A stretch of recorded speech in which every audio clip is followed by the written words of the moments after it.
Hello and welcome to the 18th episode of Fresh Off the Reel. My name is Lib. And I'm sad Why are you sad? because we're talking about a movie that makes me sad.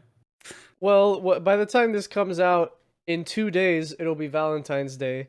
So, what better way to spend it than to sulk and be sad that we have no women in our lives by watching La La Land? A movie about having women in your life. Well, Except not really. That joke doesn't really land. But yes, you're the one who did that. So this is why we plan our bits. But yes, today we'll be talking about a little indie flick. You know, not many people heard about it. Definitely wasn't nominated for Best Picture. Also wasn't robbed. La La Land, starring Ryan Gosling and Emma Stone, two fantastic human beings, great actors. We have a lot to say. This is a movie we talked about earlier on the podcast. Actually, I want to say episode 2. Yep. We briefly talked about it because this was our recommendation station bit for episode 2. I recommended Mr. I Hate Musicals, this movie, and now that you've seen it at least twice, do you still hate musicals, Lib? Yeah. Well, I did not plan for that response. But do you like this movie, Lib? I love this movie. It's one of my favorite movies ever right now. It is number 4. Therefore, you like musicals. Confirmed canon. This is directed by the same person who directed Whiplash, Damien Chazelle. Yeah, another movie we talked about on a recommendation station segment, and another movie we may or may not do for the podcast. I see a trend with this director. He's got a movie in the works called Babylon. It's supposed to come out this year.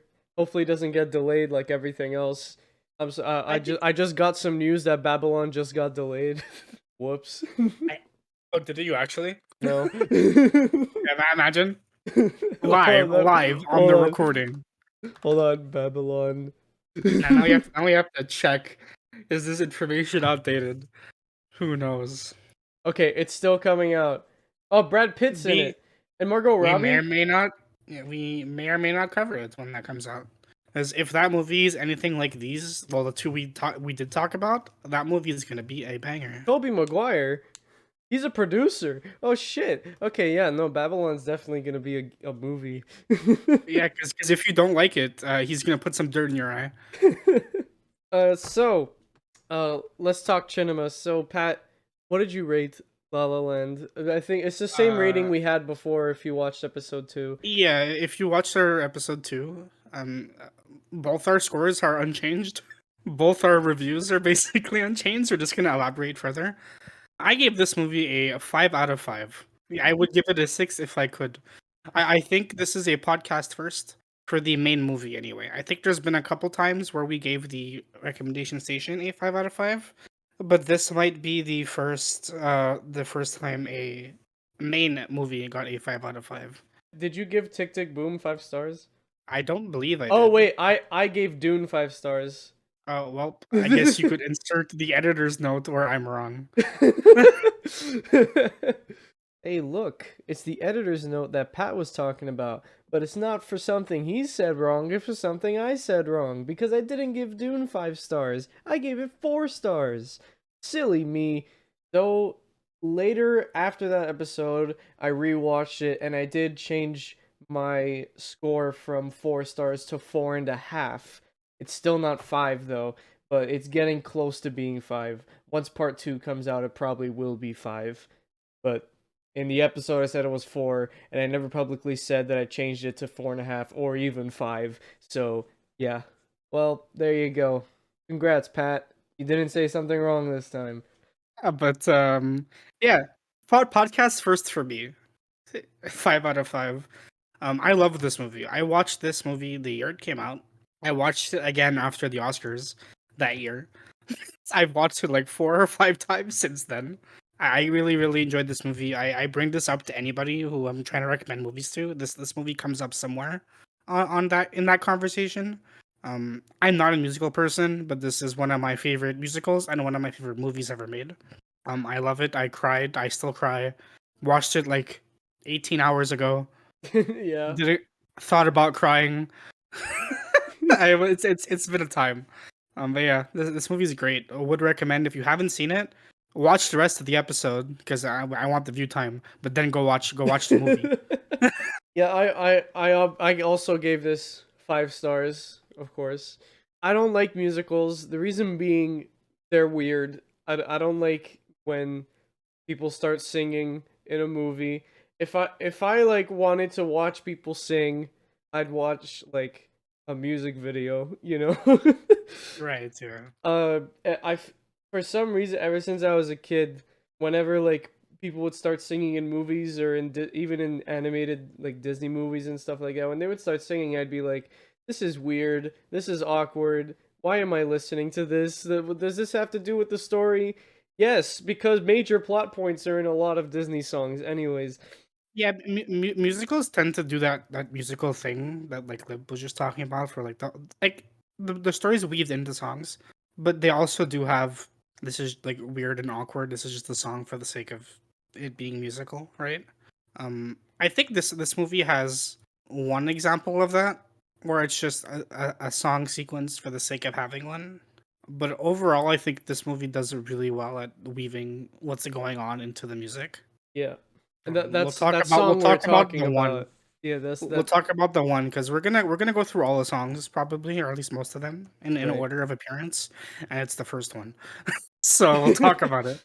Yeah, Um, we're mostly this review is mostly going to be about the songs because it's a musical. So yeah. Although this movie does have a story, it does have like characters with an arc that like grow and progress over time. It does have relationships you care about. It's just this is just cinema. But it's a musical, so like the songs are a lot of it for a lot of people, and if the songs aren't good, obviously you're not going to be as invested into these characters. But luckily, I think all the songs are pretty good. I can't think of a song I like a song as a song that I don't like. I could like jam to all of these. I think. yeah, I think so. Yeah, it's not like in Tick Tick Boom where there were like 2 songs that we both said we didn't like. I think, well, the one was that rap, the weird rap, play Yeah, game. That's what it was called. yeah. That was the That's the segment. play game. That's it. Yeah, I think I just definitely a soundtrack I could just like pop on and vibe with Yeah. without the scenes. And I think I personally I like all the scenes attached to these songs too. Lib has a different opinion on one of them, but we'll get there. But yeah, I really like this movie. It's a good movie. It's a great This movie. is We'll talk about the story in a bit. But this is let's talk about the songs. we The, want to get into yeah. Let's talk about the first song and then we get into the characters because the song is played before we're introduced to anybody. So yeah, we'll talk about the first song.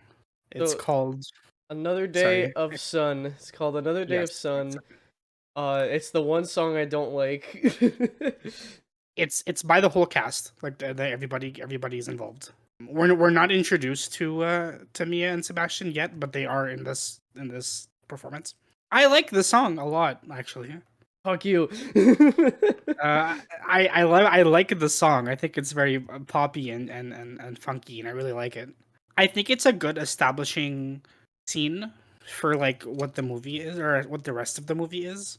I think it leads into the characters' introductions well, but it is very much this is a musical, therefore we need a musical scene, and it doesn't really tie into things. It's really just a song for the sake of singing a song. Yeah, Like what I was explaining before, that's what I don't like about musicals. And like Pat was like, "Don't worry, this movie's good." And then I watched it, and this was like the first. This is the first thing in the movie. I'm like, okay, Pat, what the fuck? Like, what are you making me hey, watch? hey, but the rest of the movie was good. The rest of the movie was excellent, but this I don't like this part. I think this part's good at like because like so this happens and they're singing and none of these characters except for me and Sebastian come back. Like this is really just a music video. Yeah, But I think it's good at establishing the city that they live in, like their life. Where like there's like a contrast, right? Where like when they're singing and they're getting into like their zone, they're happy and they're full of life. And then the song ends and like everyone gets back in their car and they're all pissed and they're all honking and like Mia gives Sebastian. I don't know. Sebastian gives Mia the finger because she's not moving because she's still in the zone after her song, where everyone else has like moved on. So Sebastian gets like mad at her.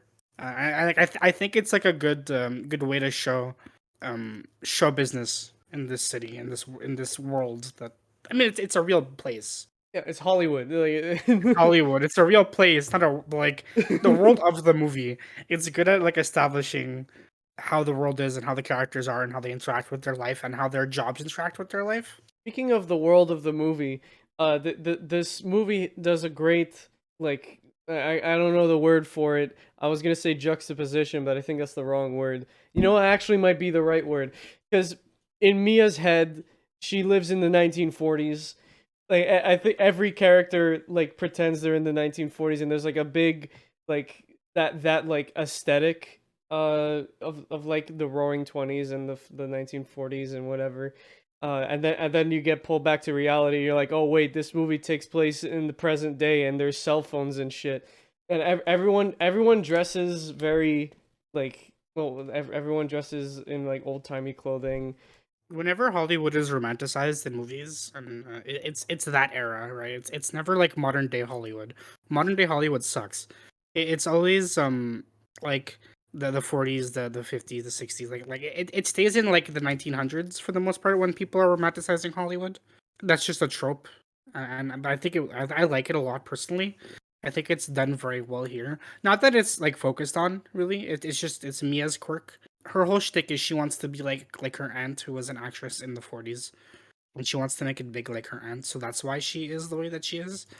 But it is a common trope in these movies. Last Night in Soho does it as well. That's just another one to Okay, throw but out there. okay, but Last Night in Soho, some of it actually does take place in the 60s.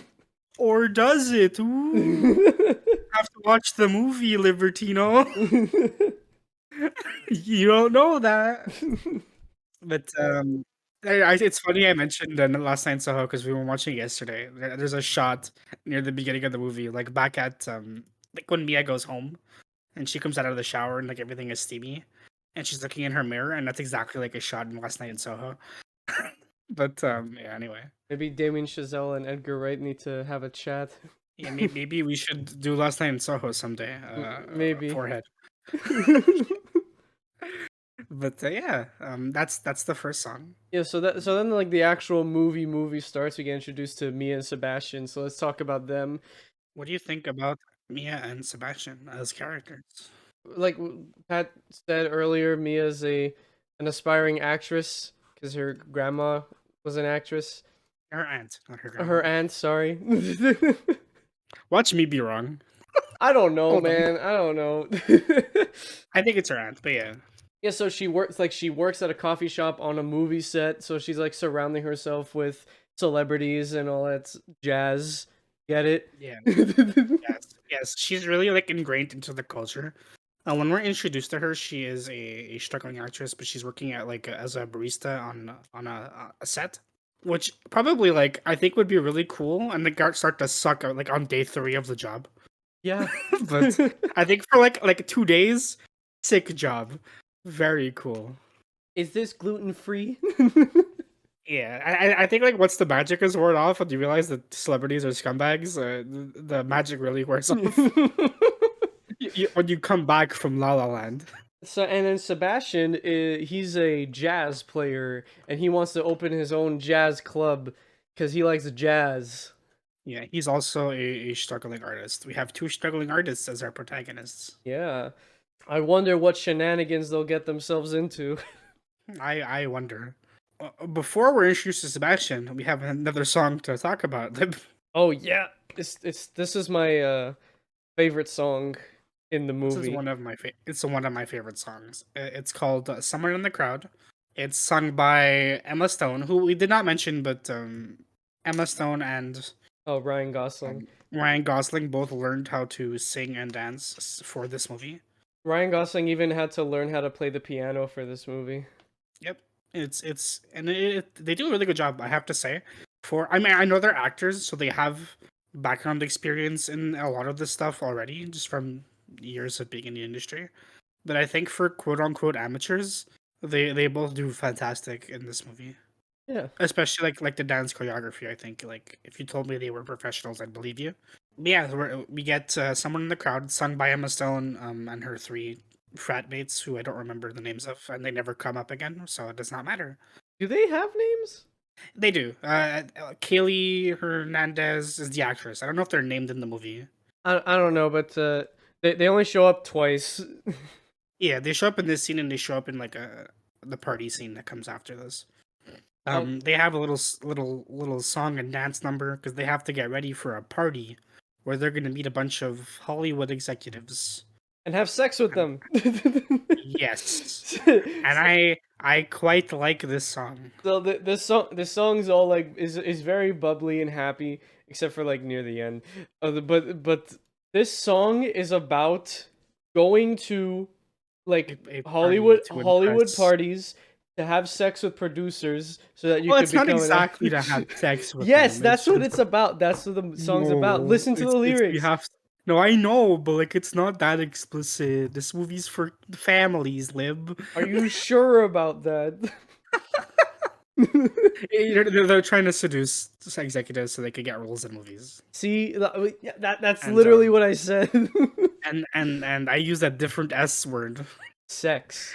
But yeah, their whole the whole shtick is like they're four flatmates and three of them are going and they're trying to get Emma Stone to go. That's Mia to go. And like during the song, she's like, "Oh, I don't know. I don't wanna stoop to that level. I want to earn my roles." But then she goes, and it sucked. Yeah. She did not enjoy herself at that party. So where does she go instead? She goes to a little restaurant where Fletcher from Whiplash works. Yeah, J.K. Simmons is in this.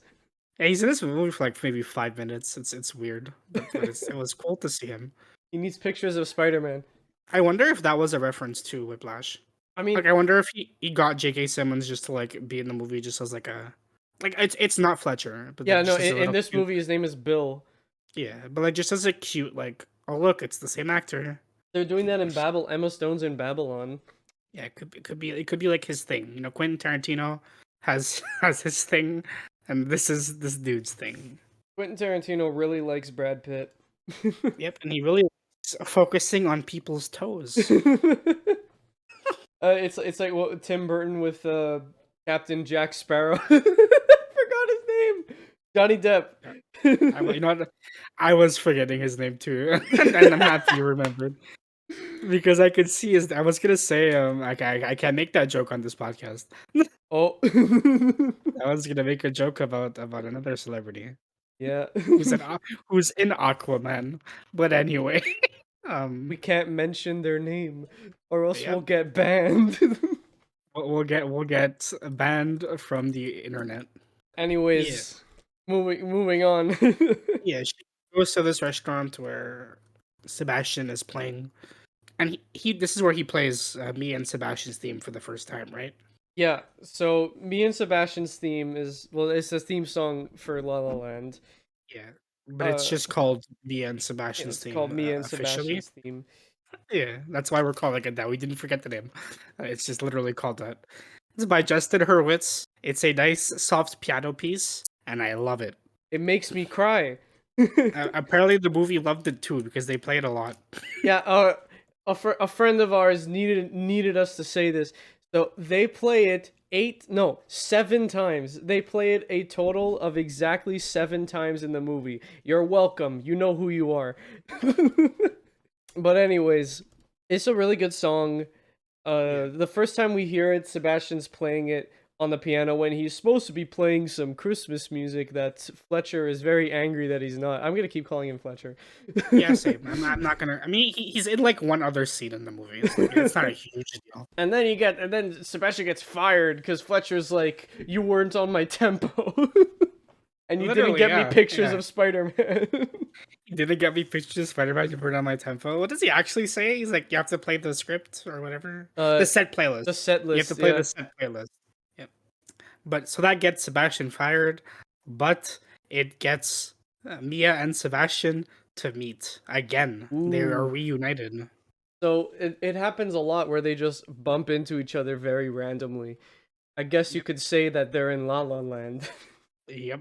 We're gonna make that joke a lot. I really like Sabat, like his character. I really like him. He's I associate with him because I too like jazz. I can definitely I like his arc where he has this dream. We mentioned it briefly earlier, but Sebastian's dream in life is he wants to open up a just jazz not studio like Jazz a bar bar, a jazz bar. a jazz bar called Chicken on a Stick. And And he's like calling it that's chicken on a stick because I forgot the name of the artist, but that he got his nickname from a chicken or whatever the fuck, I don't remember. yeah. And yeah, go ahead. He really like this is his goal. But obviously, being a struggling musician and opening up a jazz bar is not easy. So he's taking on like little jobs here and there. This is what leads him to Fletcher, and this is also what leads him to playing Iran in the best scene of the movie. But yeah, so like that's his whole dream. And I think it's interesting to see him, and he says it. He says it like sometimes you need to grow up and abandon the dream to like be steady, Yeah. and that's not the end of his arc. Obviously, like this is just like his turning point, and like near in the middle. He eventually learns that he comes to regret that moment in his life, but I think he has a very realistic flow to his character arc. It's very like predictable, I guess, but I think it's nice. It's very human. Yeah, that's a good way to put it. Yeah, this whole movie is very like, and we watched it yesterday. We watched it together. Just to clarify for the Yeah. audience, we watched it together yesterday, and we were making these jokes, especially towards the end of the movie, where it's like that's life. Like sometimes things just happen, and we sang the song and we made little jokes. But I think that's what this movie is trying to like. That's the point, right? Is sometimes you can't live in La La Land. You gotta just take life for what it is. Yeah. But sometimes you could make something more out of it if you just put a little elbow grease. Yeah, and then moving on to Mia, her character, she's very she's like she's the one that's mostly in La La Land, if you will. So she's always going to auditions, and she keeps like she keeps getting shut out. Like they always cut her off like only like 30 seconds into the audition. Yeah, but she keeps trying. Whereas like Sebastian has that I wouldn't say he's cynical, but he has that more realistic output on what he's doing. Like yeah, I want to do this, and I'm gonna put my all into this, but I realize it's gonna be a struggle. It's gonna cost me my life, but I want to do this more than anything. This is my plan. Yeah, and Mia is exactly the same. She really wants to become this huge movie star, but she doesn't want to accept that the road is super bumpy and treacherous, and that you're gonna have people who shut you down right away. She doesn't want that. She doesn't have that realistic sense. Yeah, she doesn't have a realistic expectation of what she's doing. Yeah. Um and near like the middle of the film, like the film is split up in four separate parts: summer, winter, spring, and well, it starts in winter, and then you got spring, fall, spring, summer, fall, and then winter again. Near the middle, they start this plot point where she's writing a play, a one man show, well, one woman show. And near the end, like she does get the play done, and she's expecting no one to come, but some people do show up. But they hate the play. Oh no, and that's her breaking point. Yeah, that's her breaking point. Because we were talking about Seb's breaking point earlier. This is her breaking point, where she's like, I'm done being an actress. This is not Yeah. gonna work. The way they approach dealing with their breaking point is very different. Sebastian, we'll get there when we get there. But when Sebastian has his breaking point, he has this like, okay, I'm gonna swallow my pride, and I'm just gonna like, I'm not happy, but I'm gonna do what I have to do to get to my goal faster. And I'll elaborate more on that when we get to that point of the story. But whereas you get Mia, who's like, okay, I failed, I'm done, I quit, like I'm giving up, and she goes home. And again, those are very different but realistic ways on how people deal with things. Like I've definitely been there where I'm like, I was trying to do something and I put my all into it and it didn't work out. So I was just like I'm done. I Yeah. quit. I'm not doing this anymore. But I've also had those moments like Sebastian where I wanted to like, well, I have like, no, I'm not happy. But I'm gonna suck it up because it's gonna help me move forward faster. You know. Yeah, something you guys might not know is that Pat actually hates doing the podcast. Yeah, I just hate it, but it's getting me closer to getting my OnlyFans set up. You know, once I build my audience here, I'm ready for OnlyFans takeover. So I gotta do what I gotta do. But anyways, going back to the actual story. So I think that now we're in the winter's over now. Now we're in the spring, and Mia goes to this house party, and whoa, look at that! Sebastian's there. This is after he gets fired, like we were saying before, and he's on the keyboard with this really shitty band. But first they were singing what? They were singing "Take on Me," and then They did take on me. Then they did Iran. Iran, and we never got to see the third song. We just know that they set up for a third song. It was just really funny, and then they finally get to speak to each other because they never got to talk, but now they get to talk, and they're like, they're being passive aggressive because they definitely don't love each other already. Definitely not. Definitely not. They're. This is not a romantic movie, guys. They're not in love. Nope. Happy Valentine's Day. Happy Valentine's Day. So I later that night they like Seb needs to help her find her car. She lost it or whatever. And then we get to the next song, which is "A Lovely Night," which is another like my other favorite song. I have two favorite songs. It was someone in the crowd and "A Lovely Night." This song is really like cute. Like they're it's that song that every romantic musical has where they sing about not loving each other when in reality they are fucking horny for each other already, you know? I mean, it was implied with what Lib said, but this is their first song together, Yeah, and I think they sound great together. I think of the two individually, Emma Stone is the better singer, yeah, definitely. but together they sound great. And that's not to say Ryan Gosling's voice is bad, because I think City of Stars, which is coming up, is definitely like really really good. It's his best song, and I think it's definitely worth all the praise it gets. But Emma Stone is the better of the two, in my opinion. Yeah. But that said, they sing really well together here. They sing and they dance really well together. Only like the first minute of the song has vocals. The rest is tap dancing, and like I don't think they did the tap dancing right. I think that was put on top. But if they actually did the tap dancing, that's impressive. But fuck, all the shit they had to learn. They had to learn how to dance, sing, tap dance, and play the piano. Shit. Hey, being an actor, you gotta do a lot of things. Ryan had two dance stunt doubles, and Emma had one. That's all I was able to find.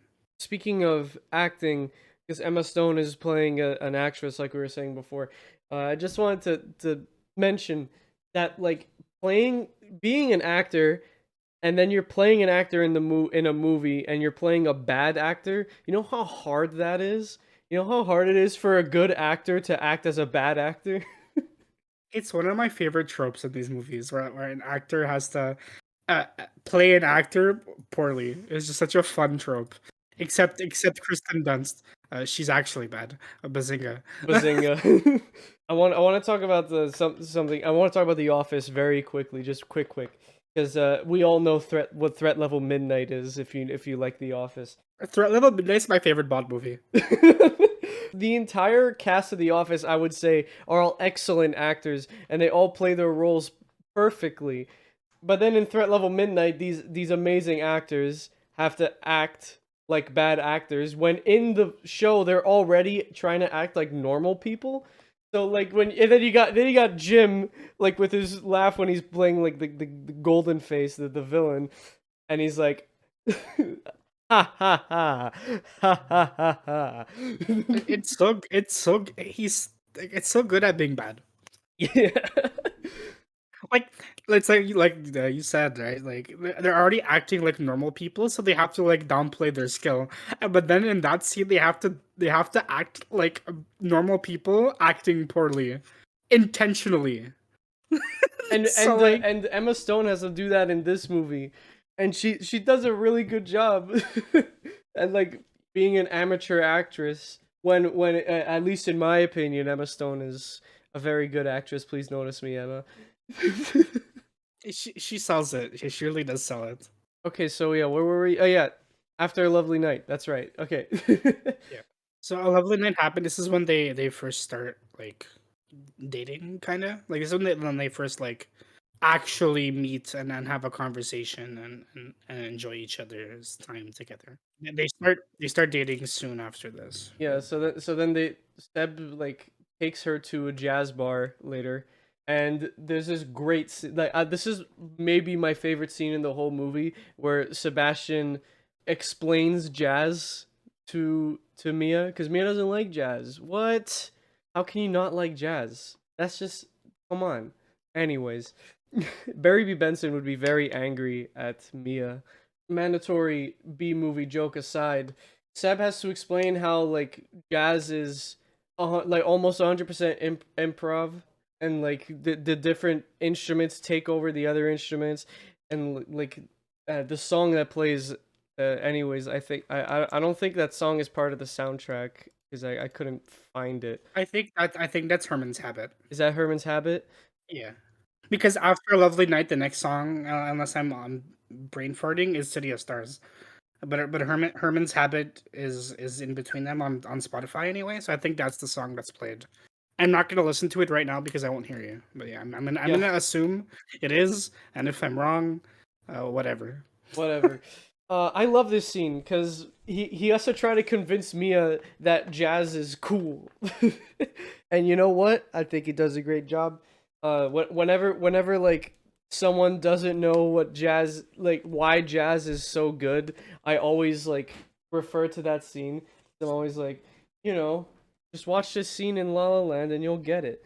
And then after that, watch all of La La Land.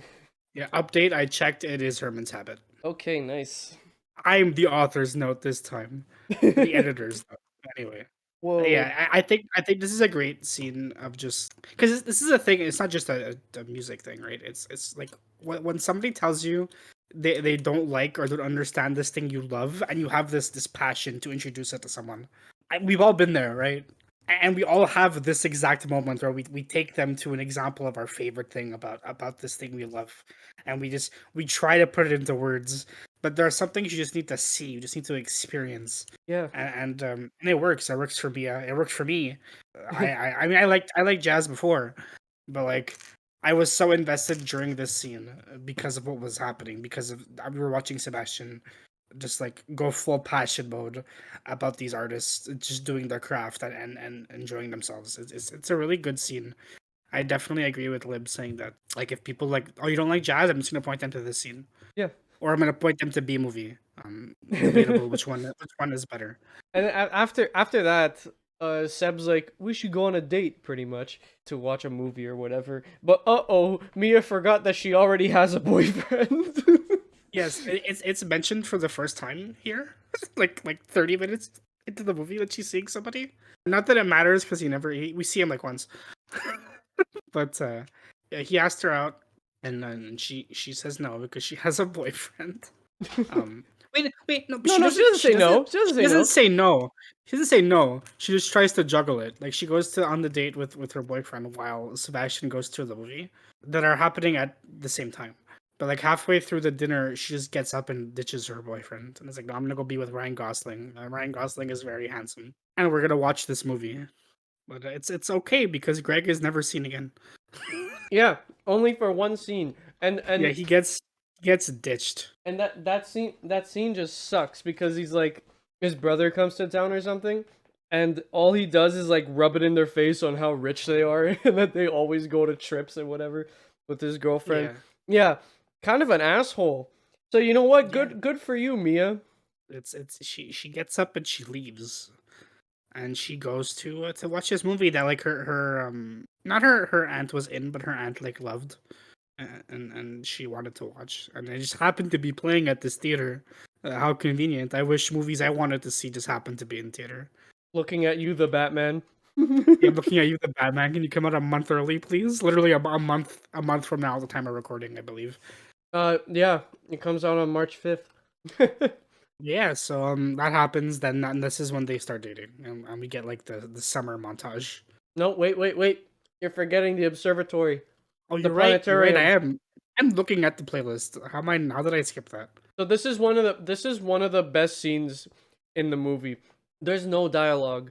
They just they go to the planetarium and they just take in the beauty, just like us, the audience, are taking in the beauty of this scene, because they start floating and shit. I don't know All why. right. Yes. Yeah, how did I forget? They just start floating. It's a weird scene, but it's their first like actual date, like after watching the movie. This happens immediately after watching the movie. And then wait a second. Dude, we What? skipped City of Stars. We did. we talked about Hermit's Habit, and then we just went ahead. Yes. Yeah, okay. After, yeah. So okay. This Oops. is this Oops. is before this is before the movie date. We Yeah, skipped we the we skipped the reason Ryan Gosling they won an Oscar. yeah, we literally skipped the song that was nominated and won. This is Sebastian's solo in the movie. I think Yeah. it's the only song he sings on his own, right? Yeah, it's his only solo. Okay. City of Stars won Best Original Song. To be honest, I don't agree with that win, but it makes sense. Yeah, two songs from this movie were nominated that year. There was Audition, The Fools Who Dream. Yeah, and then this one. I think The Fools Who Dream is better, but I definitely understand why this one. It's shorter. I think that's my issue with it. It's very fast, but I do like it a lot. This scene has just Ryan Gosling singing and walking down a pier, where he interacts with the people he bumps into. Fun fact, this entire scene is a reference to Singing in the Rain. Oh, I did not know that. You didn't know that? Nope. With like when he's like walking, then he grabs the hat out of nowhere. No, I didn't. Oh, well, you learn something new every day. Yeah, I learned. Yes. But yeah, I like this scene a lot. I think it's really cute. It's really nice. It's shot like so well. I love his interactions with the couple on the pier. He starts dancing with the guy's wife, and then he gives him the hat, and then they start dancing while he walks away, and he keeps singing. I think it's really nice. I like pier shots in movies. It's a weird thing. I know. Like it's a weird thing to have a strong opinion about. But I like pier shots in movies. You know what I do like about this pier shot though, is they didn't do it at the Santa Monica pier, because whenever there's a movie in California or Hollywood, when there's a pier shot, it's always the Santa Monica pier, because it's the famous thing. But here it's just a random fucking pier, and I like that because there's this thing called subverting expectations, which we'll get back to later, like at the end. Yeah, overall, this is one of my more favorite songs on the soundtrack. I think of the two solos, it's not as good as Emma's, but I do like it quite a bit. Okay, now let's get to the summer montage. It's just a montage. All Yeah, right. it's just a montage with an instrumental. It's really cute. We go through like all their little dates and them like meeting each other's friends. They go to a wedding. It's very like standard rom com like stuff, but I think it's really cute. I think this is where you see them at their best, just bouncing off each other and being adorable and being like adorkable because they're both losers. Again, no dialogue here. Yeah, there's no dialogue. It's just them running around with the music. And it's really good. I like this little scene a lot. This is my favorite song on the soundtrack. If we're just talking about like, like the music and not like if we're not including the songs with vocals, the summer montage is probably my favorite song on the soundtrack. It's very like loud and energetic. It's very fast. And I really like it. And the montage is just nice. Like it's like Pat said, it's just a really adorable scene. That lasts for like 5 minutes, and then we're at fall, not autumn. Fall. There's a reason why they specifically call it fall. Yep, I wonder what's gonna happen here. So long story short, And okay, so in the fall segment, there are 3 songs. 4 songs actually. This is a long one. So we'll go through them in order of their appearance, and we'll just talk about what happens as we go through the songs. So we have City of Stars, but like the duet version, which I love. I think this is amazing. Yeah. This might be the best song on the soundtrack for me. It's up in the air, but I love this one. Um, yeah, so this is when this is the first time Sebastian plays the song for Mia, and very conveniently Mia knew the lyrics already, so she sings with him. It's a musical. These things happen. You can say she was living in La La Land. Yeah, yeah. This is the second duet. It's really good. It's better than the first one. I love this scene quite a bit. So I'm kind of surprised City of Stars didn't get nominated for anything. It might have, but I'm misremembering. But I don't think it was. And I think Of of this like version between of City of Stars. this version of City of Stars, because Right. I know the instrumental was this version. I think like between this, the solo version, and the Fools Who Dream, I think this is the best of the three. Yeah. And it's definitely not because it's a duet. They can't be nominated because duets are nominated all the time. So I don't know why the Academy chose those two instead of this one, but the other two are great. Don't get me wrong, but I don't know. I think this song is really good. I really like this one a lot. And then, so we get to, this is where Seb's breaking point happens, is in Fall. Well, first of all, we get to see one of the most realistic fights I have ever seen Well, in okay. a movie. Before that, what leads to Sebastian having getting to his breaking point is like we've been saying this whole time. He really wants to open this jazz bar, but he's not making the money, right? It's hard, like especially in Hollywood, it's hard, man. Like to be independent, it's hard. But he bumps into an old school friend who he hates because they have very different versions. They have very different visions of what jazz should be, Yeah. and this friend approaches him with a job opportunity that Sebastian regrettably takes. This friend being, his name's Keith, who's played by John Legend. Yeah, you heard me right. Yeah, I like this. I like this character a lot. Actually, I think he's a good contrast for Seb. Yeah, so he brings Seb this opportunity where like we're gonna like guaranteed we're going on tour. We're gonna make a ton of money. This is the dream, right? Like it's the dream for any artist. And Seb has to make a choice: is does he want to delay? Does he want to delay his personal dream to make money, but then get to that dream faster? Or does he want to keep struggling? And in the end, he does bite that bullet. He does decide to go through with it and join this band where he plays music that is against what his version of jazz is. Like he hates playing this music. He has to he has to sacrifice it because he's getting paid $1,000 a week doing this, and then like a bunch of other, like he gets royalties and shit. So he's making bank from this band. But he's playing music he doesn't enjoy. We didn't talk about the song though. Fire Fire. I fucking love this song. I think it's stupid. It is stupid. It is stupid, but it's a banger. It's electronic jazz, which is a stupid idea. But then, like this song specifically, because he joins an electronic jazz band, but then this song becomes just like a pop. Yeah. Like it's not even jazz anymore.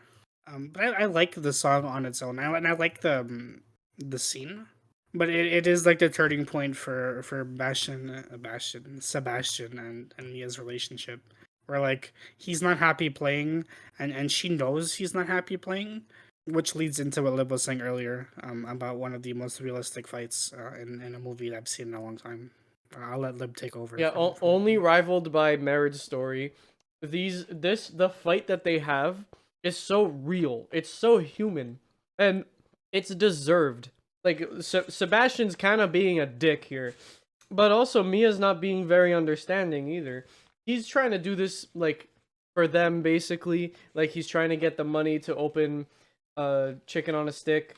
Oh, we didn't mention it, but Mia wants him to name it Seb's instead. This comes up later, but Mia doesn't want him to like go on tour because and then Seb asks her to come with her, and then she's like, no, but I have to stay here because I have my play. And then Seb he blows up the bomb by saying, no one's gonna come to your stupid fucking play. Well, guess that's the end of their relationship, and it actually is. Like there's no bait and switch. There's no gotcha. They're still together. No, this is the end of their relationship, and they stay separated for the rest of the movie. Now they're just friends, basically. Yeah, they do like have they have a reconnecting not long after this, but like it's not on a romantic level. They this fight is the end of their relationship. Which is sad, but you know. But then I think we're almost at the end here, right? Yeah. There's like a bit left. Yeah. So there's there's another montage of what's happening to the characters, like Seb's going on tour and he plays at a wedding because the John Legend's character gets married, so he plays at a wedding there, and then Mia does her play, and like I said before, everyone ends up hating it, and Mia's like she goes back to her hometown, stays with her mother, right? She stays with her mother. I think that's what she goes back home. Yeah, she goes home. She goes like Yeah, she leaves. but then Sebastian gets a call, and he's like, "We need Mia for an audition. Someone was at her play, and and they loved her, and we need her to audition for something." What? That's crazy. But Mia is not happy, and she doesn't want to act anymore. Yeah, like we had mentioned earlier, like it was her breaking point. And she just quit. Like she's done. But because Sebastian gets this call, this is like their reconnecting moment, and he goes back to get her to like push her to do this audition, and at this audition is where we hear the Fools Who Dream. Yeah. So the people doing the audition, the hosting the audition, I don't know what their job title is, but that's just a casting director, right? That does Yeah, the that. casting director just tells them like tell me a story. Yeah, just tell a story. But then she sings. Yeah, she sings. Like the casting director tells her that the character that she's going to be playing is going to be molded around her. So just tell me a story. So she sings the song "The Fools Who Dream," which is about her aunt. It's a really, really, really nice song. Why didn't this win the Oscar? Like, we kept saying it. Yeah, this is really good. I like it a lot. Maybe I don't know. Maybe general audiences liked the other one better because it's shorter. But I thought this was really good. Well, anyways, we're nearing the end here. Yeah, because this performance kicks off Mia's career. She gets the part. Yeah, she gets the part, and she does really well, and she becomes super famous. And then we time jump 5 years later, and this is the part of the movie where you gotta bring out the box of Kleenexes. Yep, the part that breaks us. So Mia's living a great life. She's so happy. And then like after the audition, her and Sebastian hug. So like maybe they did get back together, but like I said before, she was living in La La Land. Yep, she needs to move to. It was in France, right? She goes to France. They tell her 4 months, but it ends up being longer. She goes to France. She lives her career while in France for presumably most of the 5 years. She meets a man and starts a family, starts a life. Where does that leave Sebastian? In in LA. Yeah, so Sebastian finishes touring with the band after 5 years. He finally opens up his jazz bar, and then one night, Mia and her new husband go to that jazz bar, and they finally see each other again after 5 years. The jazz bar is called, so like the whole movie he was insistent on calling it Chicken on a Stick. And Mia suggests the name Sebs, but he's against it. He wants to call it Chicken on a Stick. But when they go to a jazz bar at the end, they go to the jazz bar called Sebs. And who do they see there? Sebastian, who they lock eyes. Sebastian gets on the piano, and we get the best scene in the movie. So Sebastian gets on the piano. He starts playing me and Sebastian's theme. And then this beautiful, beautiful montage of showing what Sebastian and Mia's life would have been like if they weren't like held back by life and fate. If they achieved their dreams the way they wanted to achieve them. Yep, you get this whole montage of them growing up and growing old together. They go through all the moments of their life. They them starting a family, them advancing in their careers, them being there for each other. Yeah, and it's this really really beautiful scene. I cried when I first watched this one. Like this scene Yeah. broke me Yeah. because you know what's coming. You know what's gonna follow this. but it doesn't change how hard it hits you. So then after all that, so that it's all done. Seb's done playing the song. Mia's about to leave. And then she turns her head and they look at each other. They lock eyes for like a good 2 minutes. And the whole time it's in suspense, like, is she going to run to him? Is he gonna run to her? But no. They just nod heads. And guess what? That's the end. The movie ends there. They nod heads and then the movie's over. But I like that ending. I think it's like hopeful, you know.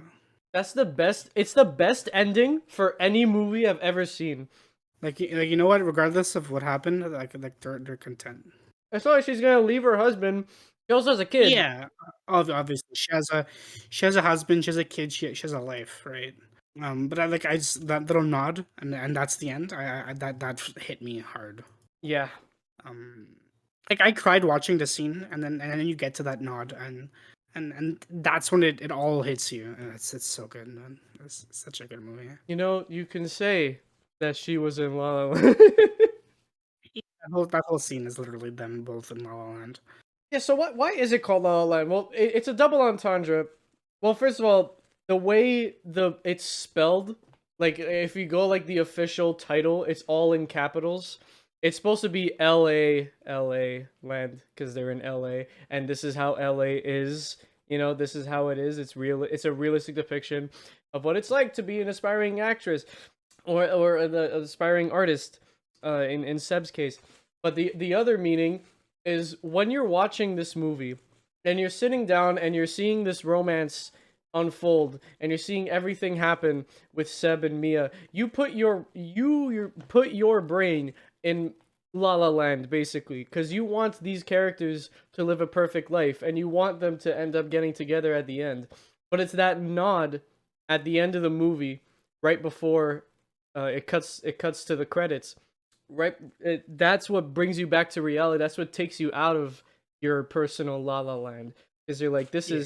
is realistic. It's a realistic ending. It's not a satisfying ending.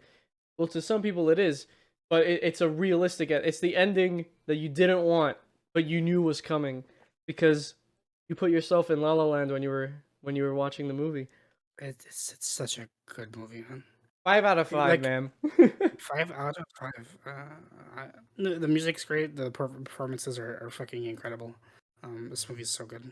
I know we kind of went like along Yeah, we with the kind of plot in this yeah we kind review. of we maybe we kind of have to because it's a musical and they need to like you need to go into the songs or you need to talk about the songs. Um, but it's such a like please watch this movie if you haven't. I mean, we kind of just spoiled everything for you, but Yeah, but just go do it. Just go experience it. Get that experience. It's so good. yeah, you still don't have the full picture. So go watch it. It's amazing. This movie was robbed. I think Moonlight is great, but this deserved the Oscar. If you guys don't know what we're talking about, just go on YouTube and look up La La Land Best Picture. Yeah, I mean, if you're listening to a movie podcast, I'm assuming you have some kind of love for film, and if you do, you've definitely heard about what happened at the 2016 Oscars. Yeah. Yeah, it was a 2017. disaster. 2017, right? 26. Yeah, it was a thing that happened. Yep. Yeah, this movie's fantastic. Please go watch it if you have it. If you have, go watch it again. Support everything this director has done and will continue to do. Watch Whiplash. Watch Whiplash, watch Babylon, cinema. Would recommend. Well, there you go. That's La La Land. Really, really great movie. So, we're going to move on to hot off the presses now. So this is the segment where we talk about Hollywood news. And this week, some stuff happened. Let's talk about it. Yeah, this was a busy couple of weeks. I only selected a. I don't know if you added to the list. I haven't checked yet. Nope. But I only added a couple of the big ones that I care about anyway. But this was a really busy week for Hollywood, you know. But so let's get right off the hot off the presses. I was gonna say get off the presses. That's not the segue. That's not it.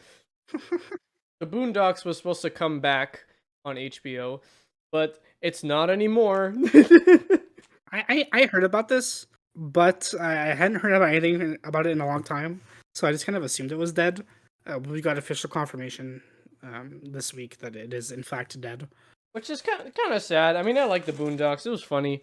Oh wait, I'm white. I'm not allowed to say that. It was a beloved show for a lot of people, so it would have been nice to have it come back. But it got canned. Sony did say they may bring it back again, like they may unshelve it because it wasn't canceled; it was just shelved. So who knows? But generally, that's not good for these things. It's probably not coming back. Yeah. Next on our list, I'll do the next one last because that's the big one. Yeah. So Screen 6 was announced and confirmed to start filming this summer. Kind of crazy because Scream 5 is not out yet. Yeah. But That's true. it's coming out. It's coming out in like a week, so we're close enough. That's interesting. I like Scream 1, and that's all I'm going to say on that topic because that's the only movie I can speak for. Might go watch Scream 5. Maybe we'll talk about it. I really doubt it though. Yeah, probably But, not. yeah. Next up, we got our first look at Knives Out 2. So the movie's taking place on a boat. Seems to have a couple similarities to Death on the Nile, which is the sequel to Murder on the Orient Express, which is a great movie. I'm really excited for Death on the Nile, and I'm even more excited for Knives Out 2. Who doesn't like seeing Daniel Craig in anything other than Bond? If you want to hear us talk more about Knives Out, we may do it on the podcast. Wink, wink, a nudge, nudge. Yeah, if you want to hear us talk about Daniel Craig, we have an episode on No Time to Die. Check that one out. That was last episode. That was 2 episodes ago. 2 episodes ago for them, but last episode at the time of recording. Yeah, well. I'm not. But Roger Deakins, he was the cinematographer for 1917 and Blade Runner 2049. 2 movies my co-host Lib loves. One of which I have not seen. Yeah, watch Blade Runner. He was knighted. He got knight. He's a sir now. It's Sir Roger Deakins. He's a sir. Another notable knighted celebrity is Michael Caine, Sir Michael Caine, who was in a movie that I'm going to talk about right after Hot Off the Presses. But yeah, it's gonna be cool seeing him as a knight with the sword and the armor. No, that's not what it is. Like, because Paul McCartney is also knighted, and he's like telling a story of how you get knighted, and the way he tells it is really? hilarious. Yeah, you didn't know Paul McCartney's knighted? No. I did not know that. He's a knight, dude. He's Sir Paul McCartney. Interesting. Yeah. You have to be you have to be British to be knighted. I'll let you do the next 2, and then I'll do the last 2. All right. So next up, Loki season 2 begins filming this summer. Season 1 was really good. I remember watching that when the episodes came out. We might talk about Loki on the podcast, and by might I mean we will. You just don't know when, but we do. Anyways, Wink, wink. after that, so Simon Pegg and Edgar Wright are in talks for a new project together. I think the last time they worked together was Paul. It was either Paul or World's End that ever came out. Whichever came out first, I don't remember. Here's another editor's note. I made another mistake right there.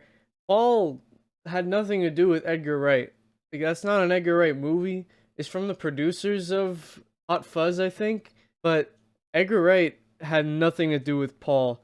It's just another Simon Pegg and Nick Frost movie that had nothing to do with the other Cornetto trilogy movies or Edgar Wright at all. I don't know why I said that, but yeah. So that means World's End was the last time Simon Pegg and Edgar Wright worked together. So there you go. I haven't seen Simon Pegg in a movie in a while. He's a really good actor. I'm excited. Simon Pegg and Edgar Wright working together usually leads to cinema, except for Paul.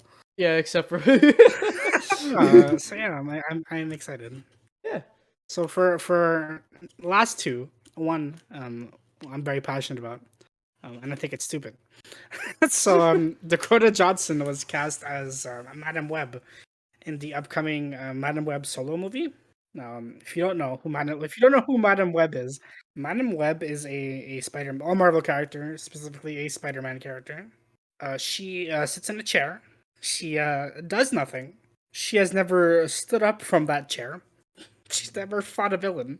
She doesn't have powers exactly. She's basically the Watcher, but for spider people. For some reason, she's getting a solo movie, and for people out there saying, well, Pat, who cares? Why are you complaining?" Well, even the production studio was like, because she's never fought a villain and doesn't do anything, it might be a very different interpretation. But if that's the route they're gonna go, why not just do a different character then? Maybe this is why every character shouldn't get a movie, guys. Maybe we don't need to give every single character with spider in the name a movie. Maybe this is their excuse to do the 3 Spider-Man again. I mean, maybe because like the first time they ever did Spider Verse in anything, it was like in the '90s show, and that's when Madam Web was introduced. So like maybe, but I really think this is dumb. Oh well. But last on our hot off of the presses, we mentioned BAFTA earlier. It's Yeah. the British Oscars. That would I can't remember what the acronym is. Hold on. It's like British Academy Film something. I don't know. British Academy Film Awards.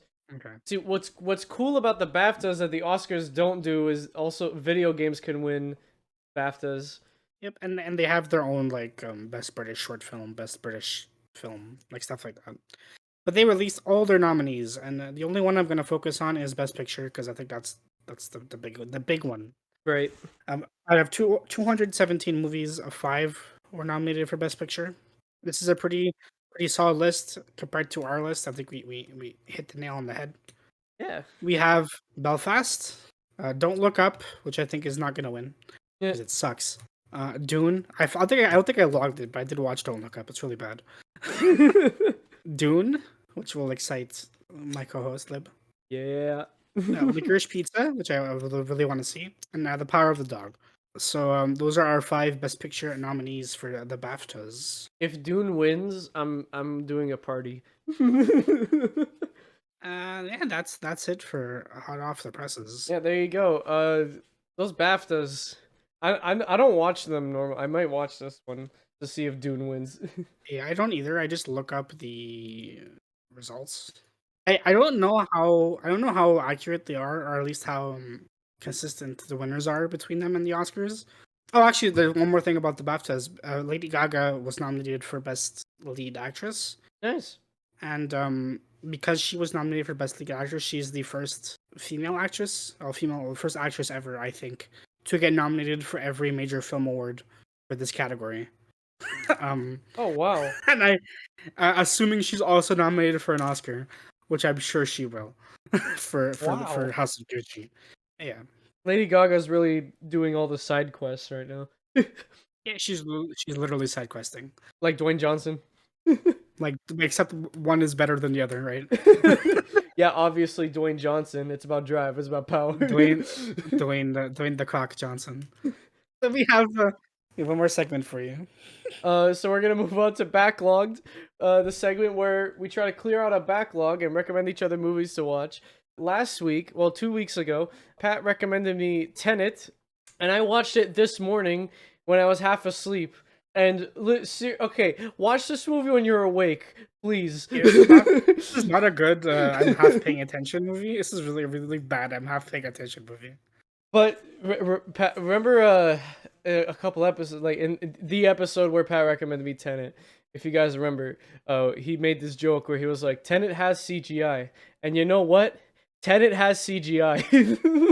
Yeah, Tenet is definitely a movie, and it definitely has a CGI. Tenet's great. Like, it's really good.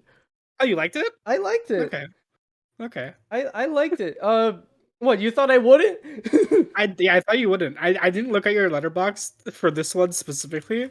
I usually do, but I didn't for this one. Just because I wanted you to come into the call and be like, I'm the protagonist, and then leave. But, yeah, I think you're gonna like this one. I like it. I think it's fine. I give it like a 3.5 or something. I give it a 4. I think I'd lower it. Yeah, I give it a 3.5. I think I'd lower it to like a 3, maybe, like depending on my mood.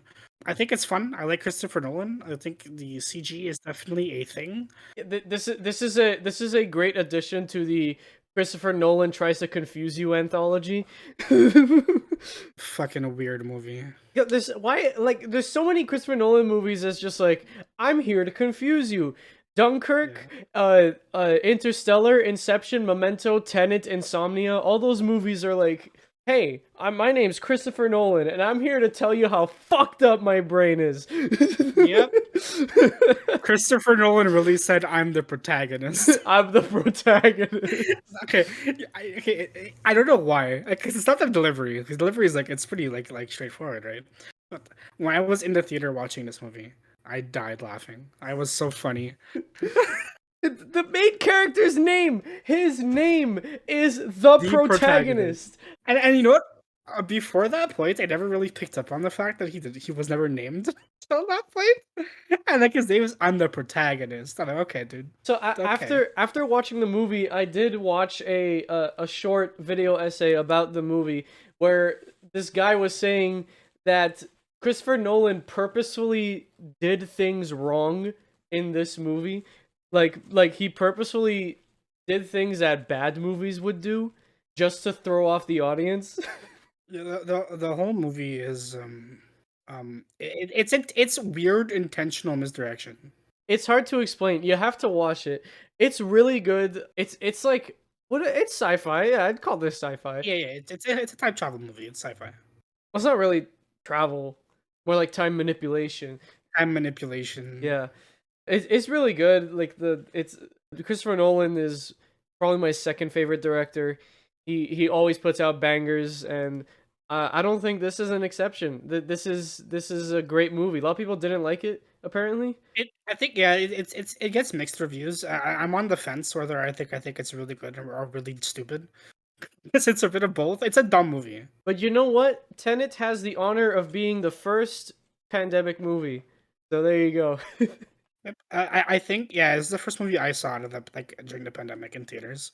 I remember seeing trailers for this right before the pandemic hit. It was either this or Birds of Prey that was the first pandemic But movie. Birds of Prey came out before the pandemic. Okay. It was before Sonic, and I saw Sonic in theaters before the pandemic. So this must have been the first pandemic movie. I think of his movies, I think Tenet is the dumbest movie, excluding like the Nolan Batman trilogy, because those are like dumb in a comic book way. But I think of the like this is dumb Nolan bullshit. This is the dumbest Nolan movie, but it's good. I like it. I think it's fun. It's weird because you have to pay attention. Yeah, like I was only. It took me. Okay. This movie's really long. It's 2.5 hours long. But it took me 4 hours to watch this movie because I kept pausing it and then going back. There's a lot going on all the time. But it's also like the perfect just turn off your brain and just like let the what the fuck just consume you. Also, just a side because Robert Pattinson in this movie, I love him in this. He's really good. He's really good. He's really grown in as an actor on me. Like the Lighthouse, Good Time. This I love him. I'm really excited for his Batman. And Kenneth Branagh, I never know how to say his name. He's the main villain. He's my favorite Bond villain. He's just straight up a Bond villain in this, and it's great. This is a Bond. This is kind of a Bond movie, kind of. Yeah, kind of. Just instead of I'm Bond, James Bond, it's I'm the protagonist. God, why is Bond such an important part of this podcast? We're never gonna stop bringing up Bond. I think more than anything else, it's the thing we have the most like love in common for. Yeah, but I guess besides Marvel, But I think even more than Marvel. I think we have like this is just our thing. We just reference yeah. Bond a lot. We're together. But now, like, so yeah, I gave it a four out of five. I think on Letterboxd it says you also gave it a four. I give it a 3.5. Oh, It might okay. yeah. I didn't change the review right now. It was a 3.5 when I checked. But anyways, we're going to take a stop on recommendation station because it's time for me to recommend something to Pat. And I'll be honest, it was kind of hard to pick one because all the stuff I wanted to recommend you, I have already. So now I have to think of new things. Well, it's a good thing I've been adding things to my watch list on Letterboxd, which you can find in the link tree. Yeah. So I'm just gonna recommend you a movie that I know you haven't seen yet. I already saw it. Of course, that's why I'm recommending it. I know you haven't seen this yet. So, Pat, we were just talking about musicals. Oh, okay. You like Disney? I do. Would you like to finally watch the movie that we talked like way too much about in our Oscars predictions? Oh yeah, okay, I'm down to watch Encanto. Sure. Yeah, we're gonna watch. You're gonna watch Encanto, and you know what? If you want to watch it together, it's fine. If like, Oh, 'cause- sure. It's funny because we were talking off camera about doing this, like either as an episode or something. And one of our friends recommended us this movie as well. yeah. So Pat, I'm tasking you to watch Encanto so that you could understand that we don't talk about Bruno joke that I kept making. Yeah, sure. This is short. I could do this very Yeah, easily. it's only 90 minutes. So yeah, I mean, it's one of the better 3D Disney movies. I think it's the second best one, right after Wreck-It Ralph. So yeah. Okay, well, I'm looking forward to watching Encanto. And I hope you guys are looking forward to hearing us talk about Encanto in the next episode because this is it. It's over. We're done. Today was a bit of a long one, but hey, Would you like to give a hint to what we'll be recording next week? sure, I will do that as soon as I look at the schedule. Always happen. Oh shit! Oh yeah.